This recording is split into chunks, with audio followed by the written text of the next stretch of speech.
नमस्कार दोस्तों आज हम लोग 20 क्वेश्चन की सीरीज हिंदी वर्णमाला में लेकर आए हैं जो कि यूपी ट्रिपल एससी की पीटी परीक्षा, यूपीएसआई, एसएससी जीडी और यूपी टीटी में महत्वपूर्ण होने वाली है। देखिए दोस्तों, आज का पहला क्वेश्चन है, वर्णमाला किसे कहते हैं। दोस्तों सबसे पहले वर्ण किसे कहते हैं इसको ध्यान देना है। तो वर्ण वह छोटी से छोटी ध्वनि होती है जिसके टुकड़े ना हो सकें। अर्थात वर्ण वह छोटी से छोटी ध्वनि है जिसके टुकड़े ना हो सके। इसका दूसरा नाम अक्षर भी होता है, जानते हैं दोस्तों। और वर्णमाला किसे कहते हैं, तो वर्णमाला वर्णों के व्यवस्थित समूह को वर्णमाला कहते हैं दोस्तों। आइए दूसरे क्वेश्चन पे चलते हैं दोस्तों।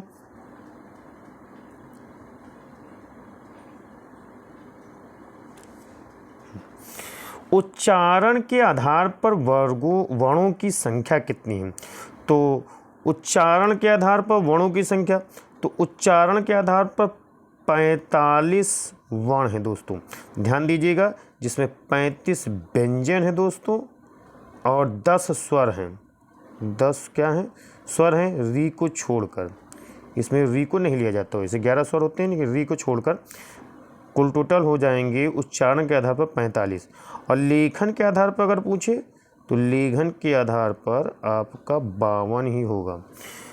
और अगर कहे कि कुल वर्णों की संख्या कितनी होगी तो वो होगी 52। और यहाँ पे उच्चारण के आधार पर कह रहा है तो इसलिए इसका आंसर क्या होगा, 45 होगा दोस्तों। ध्यान दीजिएगा दोस्तों। अगले क्वेश्चन पर चलते हैं। स्वरों के वर्गीकरण के कितने प्रकार हैं। तो स्वरों के वर्गीकरण के दोस्तों आप जानते हैं 7 प्रकार हैं। कौन कौन से वर्गीकरण, बहुत कम लोग जानते हैं, इसका इंपॉर्टेंट चीज़ है। पहला, मात्रा या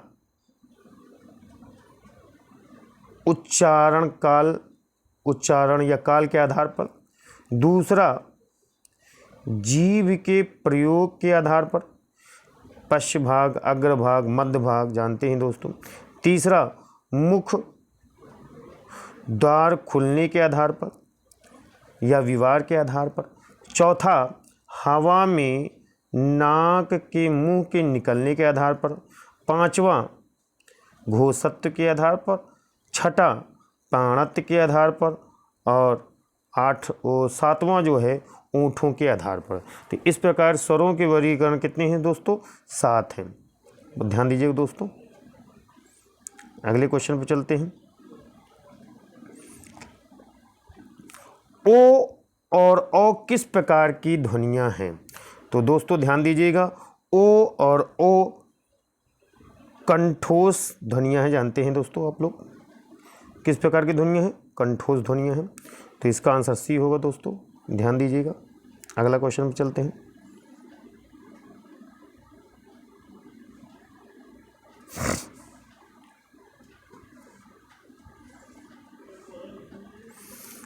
निम्नलिखित में से कौन सा वर्ण संयुक्त स्वर के अंतर्गत आता है।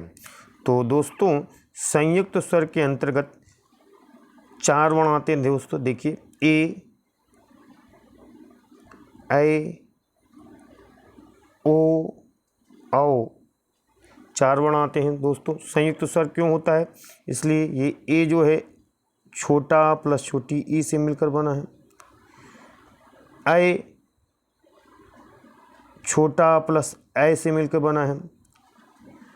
ओ छोटा प्लस ऊ से मिलकर बना है। औ छोटा प्लस ओ से मिलकर बना है। तो इस प्रकार 5वें का उत्तर होगा आपका औ, अर्थात बी उत्तर होगा दोस्तों। आइए देखते हैं दोस्तों अगले क्वेश्चन पे।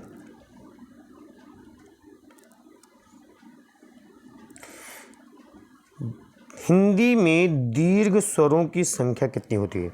तो दोस्तों दीर्घ स्वरों की संख्या आप जानते हैं हिंदी में 7 होती है। ह्रस्व स्वर कितने होते हैं, 4 होते हैं। उनको मूल स्वर भी कहते हैं, जानते रहिएगा।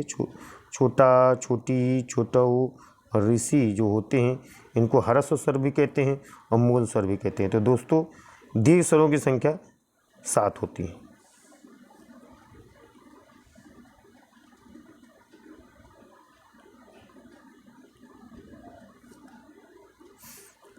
जिन स्वरों के उच्चारण में मुख विवार बंद रहता है उन्हें क्या कहते हैं?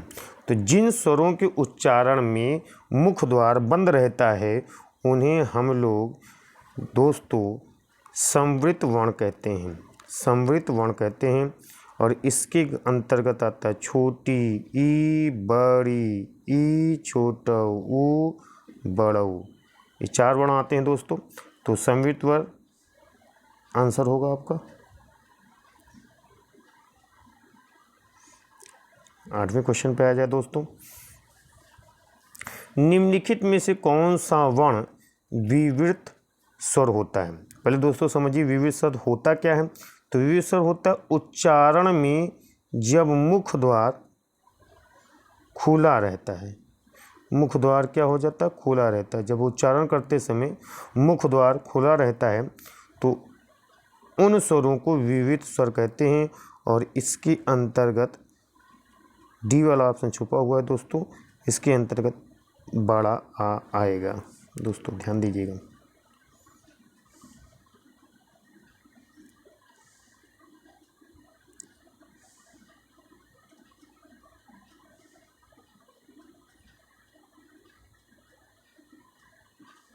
आइए दोस्तों देखते हैं निम्नलिखित में से कौन सा स्वर आवृतमुखी स्वर है।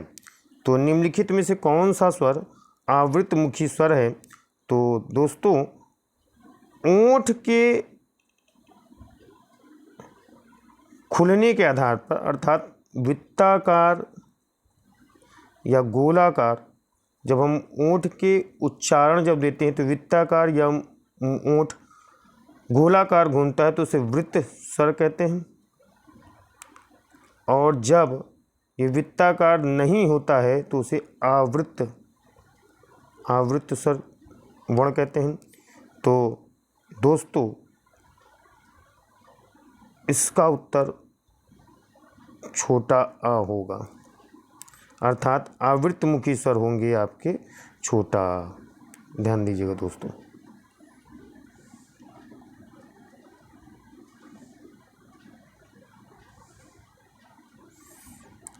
आइए दोस्तों देखते हैं 10वें क्वेश्चन चलते हैं। जिन स्वरों के उच्चारण में हवा मुंह के साथ साथ नाक से भी निकलती है उन्हें हम क्या कहते हैं? तो दोस्तों ऐसे स्वरों को हम लोग क्या कहते हैं दोस्तों?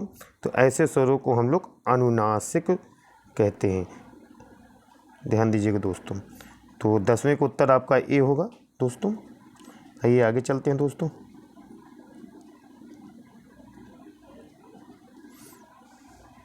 सामान्यतः व्यंजन कितने होते हैं? तो वैसे तो जानते हैं दोस्तों मूल व्यंजन जो होते हैं 33 होते हैं। मूल व्यंजन कितने होते हैं? 33 होते हैं।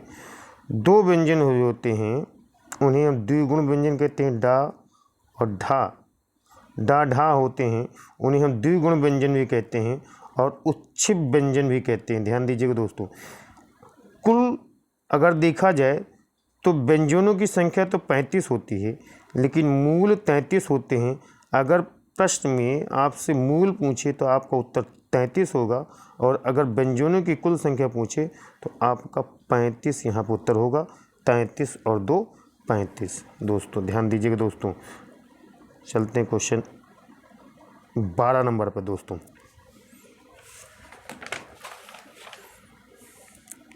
स्पर्श व्यंजन को भी कहा जाता है। तो स्पर्श व्यंजन जानते हैं दोस्तों का से लेकर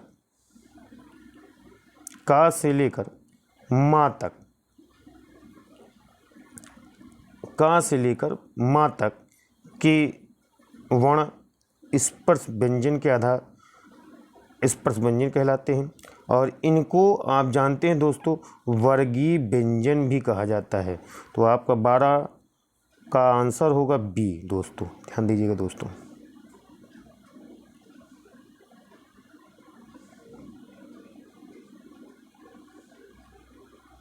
आइए दोस्तों क्वेश्चन 13 नंबर चलते हैं। निम्नलिखित में से कौन सा व्यंजन लुंठित है? तो दोस्तों लुंठित व्यंजन किसको कहते हैं? जब हम लोग जीभ हमारी जब मुड़ जाती है तो ऐसे व्यंजन को हम लुंठित व्यंजन कहते हैं उच्चारण करते समय दोस्तों।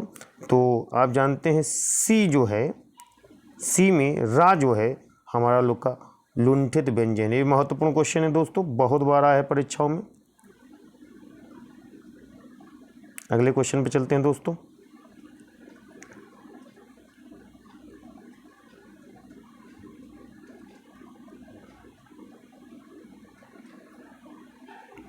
तो दोस्तों प्रश्न है, निम्नलिखित में से पार्श्विक व्यंजन का चयन कीजिए।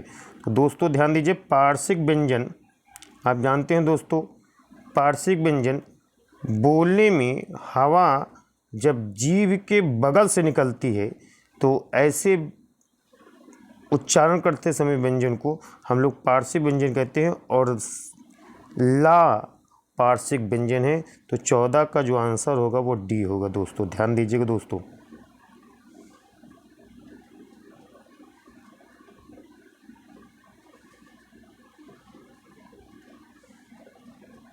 आइए दोस्तों चलते हैं 15 नंबर क्वेश्चन पे। तो ये घा नहीं है, धा है दोस्तों, ध्यान दीजिएगा यहाँ पर। तो ध्या व्यंजन का उच्चारण स्थान क्या है? तो फिर उच्चारण आधार पर पूछा गया है। तो आप जानते हैं धा का दंत है, तो आपका सी उत्तर होगा दोस्तों। ध्यान दीजिएगा दोस्तों। आइए 16 नंबर क्वेश्चन पे, बहुत महत्वपूर्ण क्वेश्चन है दोस्तों, कई बार परीक्षाओं में आया हुआ है। प्रत्येक वर्ण का दूसरा और चौथा व्यंजन क्या कहलाता है दोस्तों? तो ध्यान दीजिएगा, प्रत्येक वर्ण का दूसरा और चौथा व्यंजन जो दोस्तों कहलाता है वो ध्यान दीजिएगा दोस्तों, वो अल्प प्राण जो होते हैं दोस्तों, अल्प प्राण जो व्यंजन अक्षर होते हैं वही 1, 3, 5 किसी भी वर्ण के पहला, तीसरा और 5वां अक्षर जो होता है दोस्तों वो अल्प प्राण कहलाता है। और अंतस्थ व्यंजन भी, अंतस्थ व्यंजन भी, अंतस्थ वर्ण भी अर्थात या रा लावा, या रा लावा भी आप जानते हैं दोस्तों अल्प प्राण कहलाते हैं। और दूसरा और चौथा वर्ण दोस्तों, डी ऑप्शन आप ध्यान दीजिएगा, नीचे है दोस्तों, ये है महाप्राण। तो आपका दूसरा और चौथा व्यंजन महाप्राण कहलाएगा दोस्तों। दो किसी भी वर्ग का दूसरा और चौथा व्यंजन महाप्राण कहलाएगा दोस्तों। और महाप्राण ऊष्म वर्ण भी होते हैं दोस्तों, ध्यान दीजिएगा, ऊष्म वर्ण भी महाप्राण होते हैं। सीटी वाला सा, सादा सा, पेट खसौना सा, सादा सा, हाँ, ये 4 ऊष्म व्यंजन कहलाते हैं। ध्यान दीजिएगा दोस्तों, ये महाप्राण के अंतर्गत आते हैं। तो इसमें डी आंसर सही होगा दोस्तों।